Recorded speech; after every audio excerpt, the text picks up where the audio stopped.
ces places de parking en Guadeloupe actuellement, on met 2 chaises, on met 2 petits plots de chantier imaginaires, et on estime que ces places sont devenues privées. Pour autant, on ne fait pas comme ça se passe dans quelques monarchies qui sont nos aimables partenaires commerciaux. On ne coupe pas les mains de ceux qui vont spolier ces places, puisqu'on ne peut pas, et on ne peut pas parce qu'on ne doit pas. On ne doit pas parce qu'on a décidé que nous ne devions pas. Cette dette d'engagement que représente finalement ce qu'on pourrait qualifier comme étant un engagement d'honneur, qui consiste à ne pas aller commettre des atteintes corporelles sur ceux qui prennent nos places de parking, en fait, c'est ce qu'on pourrait définir comme étant finalement une théorie du droit du commerce international, c'est-à-dire l'engagement d'honneur. Par l'engagement d'honneur, vous avez quelqu'un qui va avaliser un emprunteur sur le marché des devises ou sur le marché du commerce international, mais ce n'est pas une caution. Ce qui oblige finalement à l'exécution de cette garantie, c'est que finalement, l'engagé d'honneur sait que s'il ne respecte pas sa signature, il ne va pas être assigné, puisque en matière internationale, il n'y a pas de tribunaux internationaux, c'est l'arbitrage, mais simplement, il va perdre son crédit, il perdra sa signature. Donc l'honneur intervient comme une sorte de sommation faite par la Société des opérateurs commerciaux au respect de leur signature. Et nous avons fait cette réflexion, puisqu'il nous semble que aujourd'hui, la question que pose la réflexion de Sigrid Servat à l'aune du colonialisme judiciaire, c'est que finalement, la pensée qui est la pensée de règles importées est une pensée qui se meut dans un prétoire qui est celle d'un droit finaliste, qui consiste à faire en sorte qu'on considère que le droit est nécessairement incarné par la loi. Et la contribution d'aujourd'hui est de démontrer 2 choses. D'abord que, effectivement, comment on a pu arriver à produire un tel assujettissement de la justice à la loi, à la simple loi, et comment, avec les outils de Sigrid Servat, on peut essayer de dépasser cette anomalie par effectivement des outils qu'il nous a laissés pour analyser et pour dépasser le colonialisme judiciaire. Alors, j'avais fait une très grande introduction, mais je vais procéder à son ablation, puisque je risquerais d'être atteint par le risque d'un mort subite, donc je vais éviter cette grande introduction, mais je dirais que assez rapidement, lorsqu'on examine un peu l'histoire du droit, on se rend compte qu'il y a eu cette idée de droit universel proclamé en 1789, mais avec une universalité limitée. Limitée parce que je me réfère à cette phrase de De Gaulle qui disait « La France n'a pas d'amis, elle n'a que des intérêts ». Et un de ses successeurs de plus petite taille, que nous connaissons aujourd'hui, a bien appliqué cette maxime. Alors, il suffit d'examiner l'histoire coloniale des années 60 à présent pour constater qu'effectivement, si on a su nommer le président Gbagbo le boulanger, parce qu'il avait tendance à rouler dans la farine, on devrait indiquer que la présidence française et le fermier le céréalier, parce que pour rouler dans la farine, il faut s'adresser à quelqu'un qui la fabrique. C'est ainsi, puisque on a pu constater en réalité que l'exercice présidentiel, du point de vue de l'Occident, est un exercice qui assigne au droit naturel des limites. Ce droit naturel proclame l'égalité de tous les hommes, proclame le droit l'autodétermination, mais cette proclamation est toujours en contradiction avec l'égalité. Quelles sont ces égalités? Ainsi, par exemple, du discours de Brazzaville en 1944, où on constate que, alors que les Alliés sont sur le point de gagner la guerre, il y a cette venue à Brazzaville de De Gaulle, et qui essaie de contraindre finalement cet avènement du droit des peuples, qu'il a proclamé valable pour les Juifs, pour les Italiens, pour ceux qui souffraient du despotisme, mais qui est limité parce qu'il va faire en sorte de réduire cet universalisme à une notion qui est celle de la communauté française.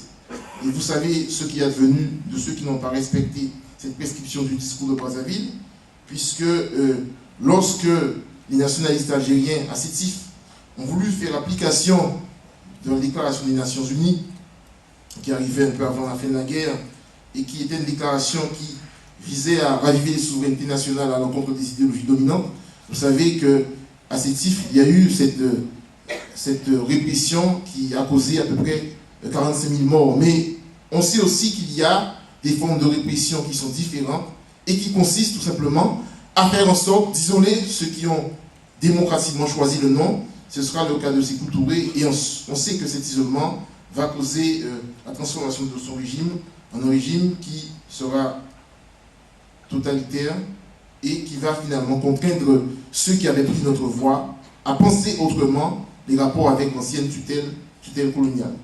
Donc il y a donc cette théorie qui est le concept de l'homme blanc, qui est une catégorie juridique qui est préférentielle puisqu'elle a des droits qui lui sont assignés, qui lui sont réservés, et il y a une espèce de privatisation de la notion d'universalité des droits. Et donc, beaucoup d'exemples, j'ai parlé de Sékou Touré, j'ai parlé de Sétif, mais on pourrait également parler d'un renard appelé Mitterrand qui effectivement ne s'est pas beaucoup encombré de scrupules lorsqu'il s'agit de mettre un terme à l'expérience sankariste. Et on pourrait également parler de Mesmer, par Pierre Mesmer, que vous connaissez tous, qui a été ministre de l'Intérieur de Giscard d'Estaing et qui a joué un rôle fondamental dans effectivement la répression de l'Union des populations du Cameroun en faisant un véritable holocauste dans la brousse du Cameroun. Et il y a un film d'ailleurs qui en est issu et qui a été tourné récemment en Guadeloupe. Donc, tout ceci pour indiquer que ces éléments sont fondamentaux pour comprendre une dichotomie essentielle. Et cette dichotomie essentielle, je l'ai dit, ça consiste à réserver à la souveraineté un espace limité, à quelques peuples élus. Et je vais prendre un dernier exemple pour passer à autre chose. C'est l'exemple d'abord de la célèbre phrase de notre président: l'homme africain qui n'est pas assez rentré dans l'histoire, puisque n'étant pas assez humain, il ne peut prétendre aux propriétés du droit. Et également, il y a ce discours, non pas de Dakar, mais de Petit-Bourg, où l'homme d'État va dire qu'il n'est pas question d'envisager une quelconque autodétermination pour le peuple guadeloupéen. Donc, cette privatisation de la souveraineté, elle a une prégnance, elle a une réalité. Et ce discours n'a pas beaucoup varié. Il n'a pas beaucoup varié. Pourquoi? Parce que, en fait, il y a une constante qui est qu'au-delà des mots qui changent, il y a une politique qui est appliquée, qui est constante. Il y a également, ce qui est assez caractéristique, des liens à faire entre ce qui est présent et ce qui est déclaré bien des siècles avant. Alors, je vous donne un exemple de la privatisation de l'universalité. Cette privatisation, elle se caractérise par deux éléments. D'abord, c'est une priorité et une primauté accordée aux marchands. Et je vous donne par exemple ces débats qui étaient ceux du Conseil d'État le 17 mai 1802, où est évoquée la question du rétablissement de l'esclavage. Et que disaient les consuls? On sait encore quel a été le funeste résultat de ces innovations, en parlant de l'abolition de l'esclavage, ardemment sollicité par des zélateurs dont la plupart sans doute n'avaient été stimulés que par l'intention honorable de servir la cause de l'humanité, et qui, cherchant à rendre indistinctement tous les hommes des colonies égaux en droit, n'ont su parvenir qu'à les rendre également malheureux. Si dans un sujet aussi grave, il était permis d'employer des images, nous dirions que les actions d'une philanthropie faussement appliquées ont produit dans nos colonies le chant des sirènes, et avec eux sont venus les maux de toute espèce, le désespoir et la mort. Et que répond le Conseil d'État Brix au Conseil d'État, toujours le 20 mai 1802, 3 jours après? Qu'une portion du genre humain soit condamnée par la nature ou par les institutions sociales au travail servi à l'esclavage, on peut en gémir sans doute. Mais écoutons les leçons de notre expérience, et celles que nous donne l'exemple de nos rivaux. La politique, le soin de notre grandeur nous prescrivent de ne pas briser la chaîne des Noirs, que les Noirs deviennent propriétaires sur les tropiques, et bientôt, toutes les denrées récoltées passeront dans un commerce de contrebande. Il faut donc que les propriétés et le pouvoir soient entre les mains des Blancs, peu nombreux. Il faut que les nègres, en grand nombre, soient esclaves. Tout l'exige. La sûreté du colon, l'activité des cultures, la conservation des colonies, l'intérêt du trésor. La protection du marchand se fait également a posteriori.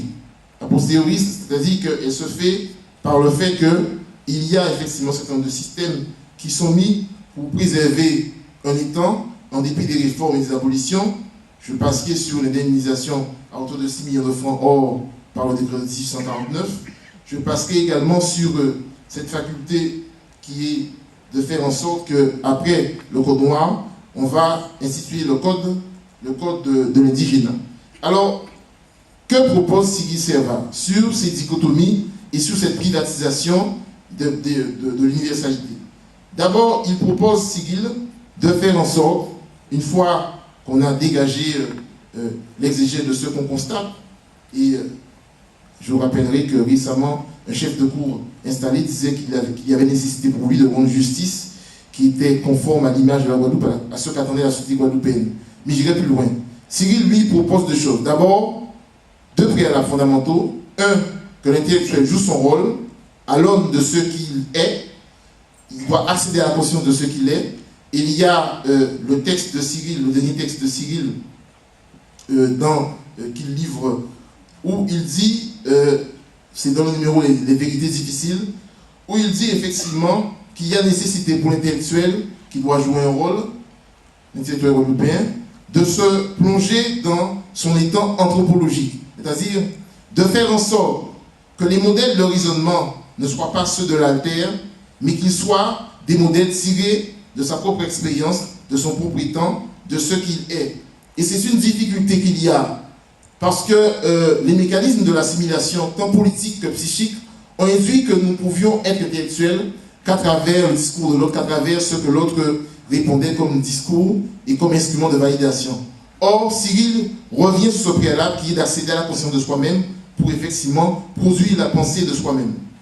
Et puis, il indique également dans son texte, quel avenir pour notre passé, il indique également que cet art de lucidité doit permettre de bousculer les catégories.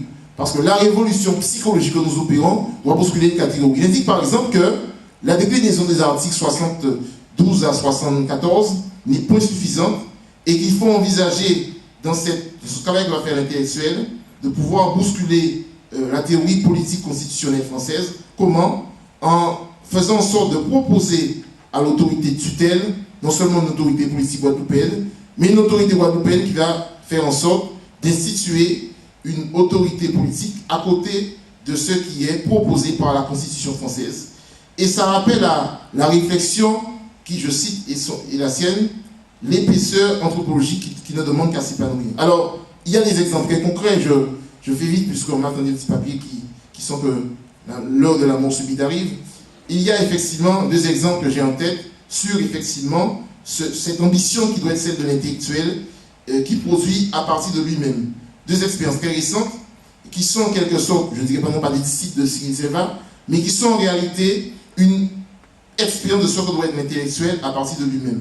D'abord les travaux de ma camarade, mon ami du mouvement culturel acquis, ancienne secrétaire générale, Mme Lomino, qui a fait un travail sur Roca et politique, et qui indique comment, à travers les textes du Roca, à travers les roses, à travers la codification du Roca, il y a eu finalement une vigueur apportée au mouvement social, une façon de diriger, de conduire les mouvements sociaux, et une façon également de faire en sorte que se dégagent des actions qu'elle a définies dans son livre.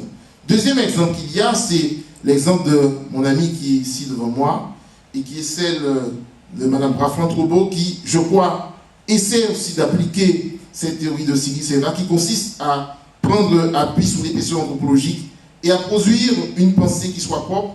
Non qu'il s'agisse de recopier ce qu'on voit dans le champ social, mais il s'agit de prendre appui sur ce que produit le champ social pour effectivement tenter d'élaborer des réflexions théoriques ou pratiques. Alors, j'aimerais terminer là, très pratiquement. Où en sommes-nous?